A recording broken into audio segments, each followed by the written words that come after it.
So I just want to talk about something real quick. And what I want to talk about is about the future earthquake that is prophesied to happen in the Caribbean, but specifically for Trinidad. I just wanted to share some of my opinions and thoughts about some of the things. Before the video starts, I just want to mention that you could check the description box below for the links of the things that I'll be using in this video. I being completely honest, I'm not too educated about some of the things that I'll be speaking about. I rely on the information that others have posted online, just hoping that what they posted is truthful. I being completely honest, sometimes I doesn't watch the full video nor do I read the full article. So I encourage you to research all the information. Okay, so I'm going to be showing you some things about the 2025 Myanmar earthquake. On the 28th of March 2025, a magnitude 7.7 earthquake struck near Mandalay, Myanmar, which caused many surface ruptures. A surface rupture is when the land splits apart after a big earthquake. Surface ruptures usually happen on pre-existing faults, but it is not limited to it. Just search up Myanmar 2025 earthquake fault rupture and you'll see what I'm talking about. Okay, so you should go and watch this video. The person basically explained what had happened. Okay, so I found the article that he was using in the video. I think that this is the author of the article. Anyways, this article led me to another article, which is this one. These are the authors of the article. I then found figure 1 of the article, which is the same graphic that the person used in his video. Here's a better look at it. Here's a better look at A in figure 1. I think that it is pronounced this as the Sagaing fault. The Sagaing fault is a right lateral strike slip fault running through central Myanmar. It is a plate boundary. Okay, so it appears that the location of where the footage was taken from this video is on the Sagaing fault. However, when you look at B and C in figure 1, you would see that the location of where the footage was taken is on the right side of the Sagaing fault. Now, I personally tried to use different apps on my phone to see how far the Sagaing fault was from the footage location, but I was getting different results. Okay, so this is an earthquake monitoring app. The red line is the Sagaing plate boundary. Inside the blue circle is around the area where the footage would have been taken. This is another earthquake monitoring app. The red line is the Sagaing fault. Inside the blue circle is around the area where the footage would have been taken. This is from QuakeFeeder earthquake monitoring app. The yellowish line is the Sagaing fault. Inside the blue circle is around the area where the footage would have been taken. This is from the Earthquake Plus app. It's an earthquake monitoring app. The white line is the Sagaing fault. The blue star is around the area where the footage would have been taken. The red line is a fault line, but I don't know what's the name of it. Here's a closer look of the location next to the fault line. This is from the fault line app, another earthquake monitoring app. The red line is the Sagaing fault. Now all of these different information about where the Sagaing plate boundary is have me a little confused. But I'm just going to trust that these authors know what they're talking about because they are the ones who included these graphics in their article. They said that the camera was positioned approximately 20 meters to the east of the Sagaing fault and was facing southwest across the fault. They were also talking about the fence post and they were saying that it was on the east side of the fault. I also found figure 3 in their article. B shows that the footage location is on the right side of the Sagaing fault. So yeah, I'm just going to trust that these people know what they're talking about when they're saying that the Sagaing fault is to the left of where the footage location is and that it's close by to the location. Okay, so I then found this other article. These are the authors. They said that the following areas in Myanmar had surface ruptures. I don't think I'm going to pronounce any of the locations properly, but I will try. Shuebo, Sagaing, Wondwin, Tazi, Piawe, Tatkon, and Nepiador. This is figure 3 of the article. The red lines are the different areas with surface ruptures. Here's a better look at it.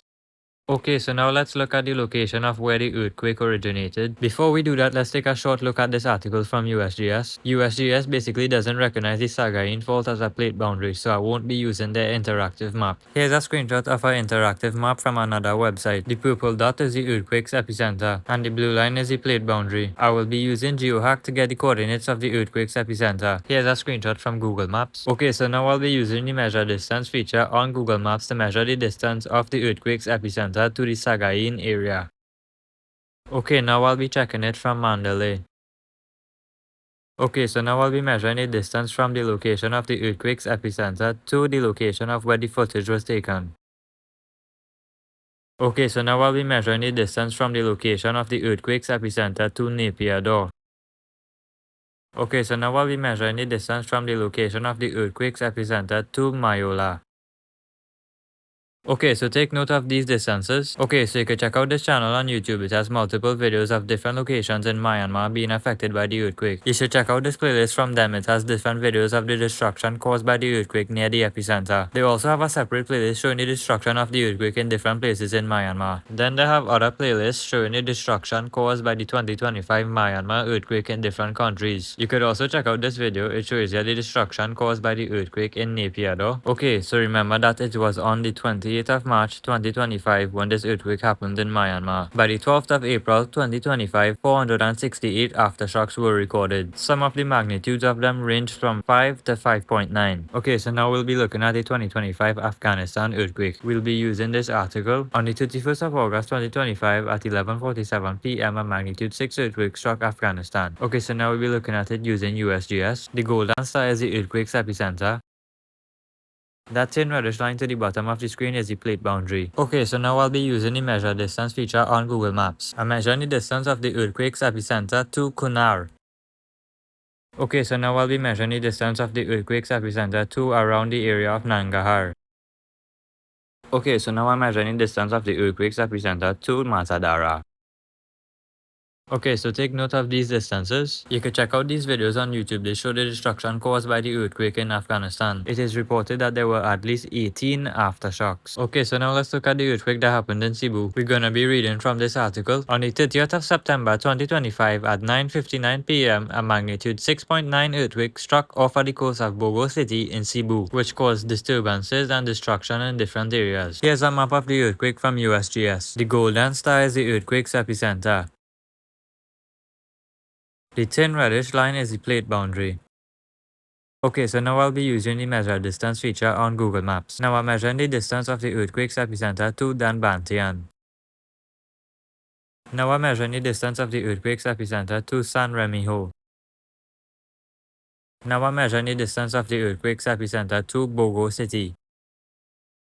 Okay, so take note of these distances. You could go to my TikTok account and go to the collections tab. You will see this collection called Cebu 2025 Sinkholes/Cracks. As the title suggests, you could probably guess what the videos are about. Some of the videos of the cracks and sinkholes are the same cracks and sinkholes just from different persons. Okay, so now we'll be taking a look at this article and it's pretty obvious what it's about. Pay attention to the date it was last updated. It said that it had 8,298 aftershocks with varying strengths since September 30th, 2025. They also said around 72 people died and around 40,000 houses were damaged. Now we'll be looking at some of the Philippines earthquakes in 2025. This article states that on the 10th of October 2025 at 9:43 a.m. a magnitude 7.4 earthquake happened in the Philippines. Then on the same day at 7:12 p.m. a magnitude 6.8 earthquake struck around the same area. They also said that these earthquakes were not related to the magnitude 6.9 earthquake which happened in Cebu days before, but I personally feel that they related. Okay, so here's an interactive map from USGS of the larger earthquake. The golden star is the earthquake's epicenter and the thin reddish line on the right side of the screen is the plate boundary.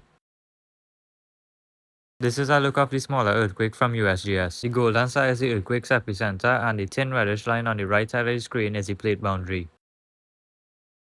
You can check out this video on YouTube to see the damages caused by the 7.4 earthquake in the Philippines. Okay, so now we're going to take a look at this article and it's pretty obvious what it's about. They said that it had 824 aftershocks within 24 hours after the two strong earthquakes in the Philippines. Okay, so now let's talk about the earthquake that happened in Venezuela in 2018. Okay, so this was taken from one of the UE websites. They said that on the 21st of August 2018, it had a magnitude 7.2 earthquake that was recorded in Venezuela, which was around 5:30 p.m. They also said that it had a magnitude 6 aftershock. They also said that some Caribbean countries felt it, including Grenada. Okay, so now we're gonna look at part of this article from TV6. They basically said that UE registered the earthquake as a 6.9 instead of a 7.3. I think I read somewhere online that by the time the 7.3 earthquake came to Trinidad, it was a 6.9. And that kinda makes sense to me because we obviously not at the epicenter in Venezuela, so we wouldn't feel the full force of the 7.3. Anyways, I thought that this article was worth reading. I know you can't read it here, so check the description. Okay, so here's an interactive map from USGS. The golden star is the epicenter of the earthquake as well as the straight red line is the plate boundary.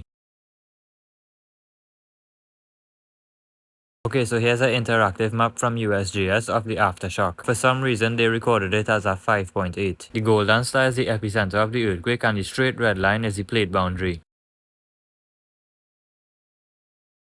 Okay, so you could see that the epicenter of both of the earthquakes are basically in the same area. Okay, so now I'll be using the measure distance feature on Google Maps to measure the distance of the larger earthquake in 2018 to places in Trinidad. The first place is the Navet Dam. Now I'll be checking it to Port of Spain. Now I'll be checking it to San Fernando. Now I'll be checking it to around the Cuba area. Take a note of these distances.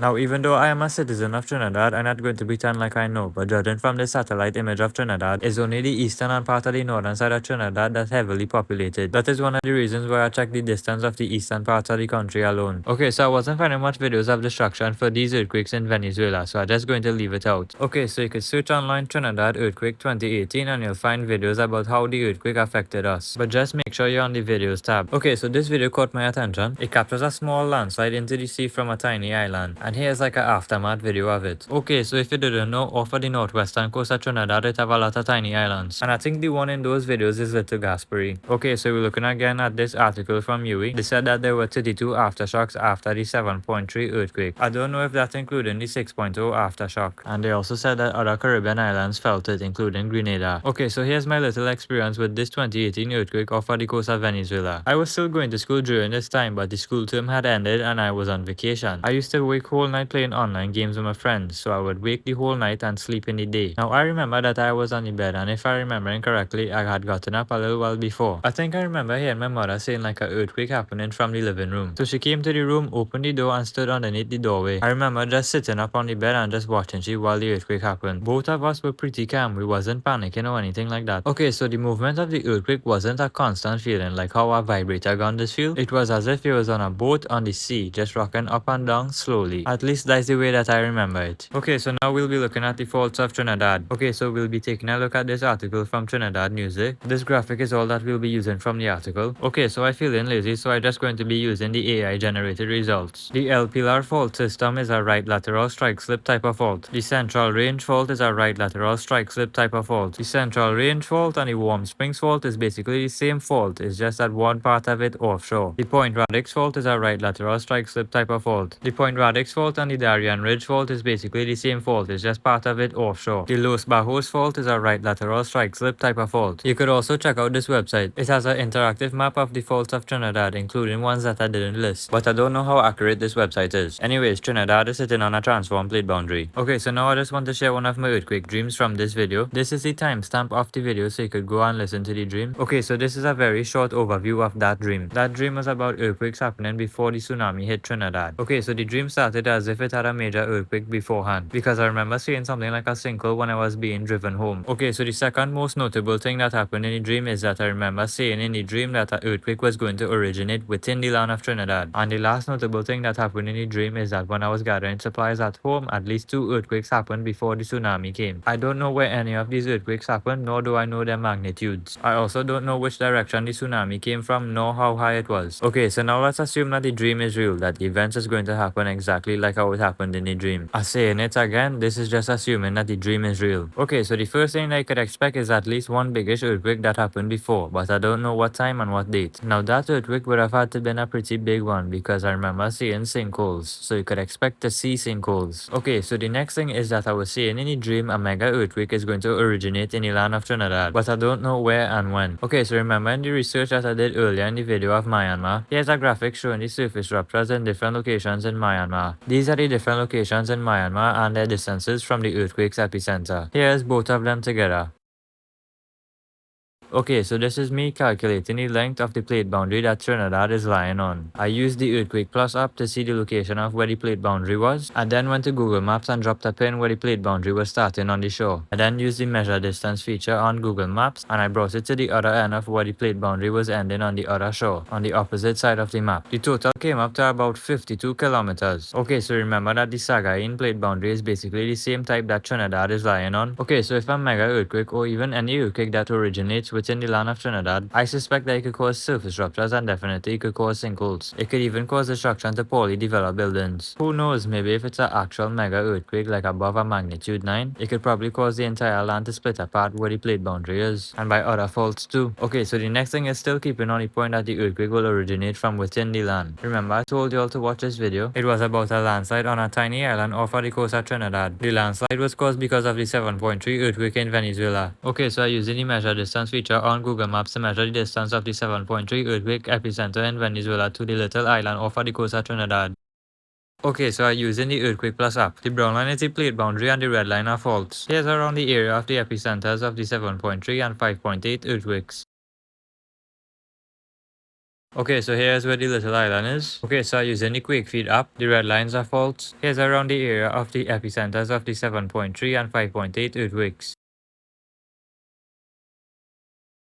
Okay, so here's where the little island is. Here's a screenshot from an online interactive map. The blue line is a fault. Here's around the area where the island would be. Okay, so the Earthquake Plus and the Quake Feed app showing something similar, and the online interactive map showing something a little different. I personally don't know which one more accurate. Anyways, I remember reading somewhere online that stress from earthquakes can travel along fault lines. Assuming that a major earthquake will happen within the land of Trinidad, you could expect to see landslides and other types of destruction by these fault lines. You could also probably expect things to happen offshore where the faults extending off of the island. Just like you would have seen if you watched this video. Okay, so the next thing is about the first earthquake that happened in the dream, not the one at the beginning of the dream. I don't know if that earthquake was meant to be the mega earthquake. Anyways, sometime after that first earthquake, I went outside in the front gallery of my parents' house, and I noticed part of the ceiling slash roofing of the front gallery had fallen down. Okay, so I just want to mention that my parents' house is a properly built structure. So if it caused part of the roofing to cave in, it would need to be a pretty big earthquake. Okay, here's the conclusion, which is basically all the important things to note. I'll be listing them randomly, not based off of any priority. Okay, so the first thing to note is that all of these earthquakes took place near a plate boundary.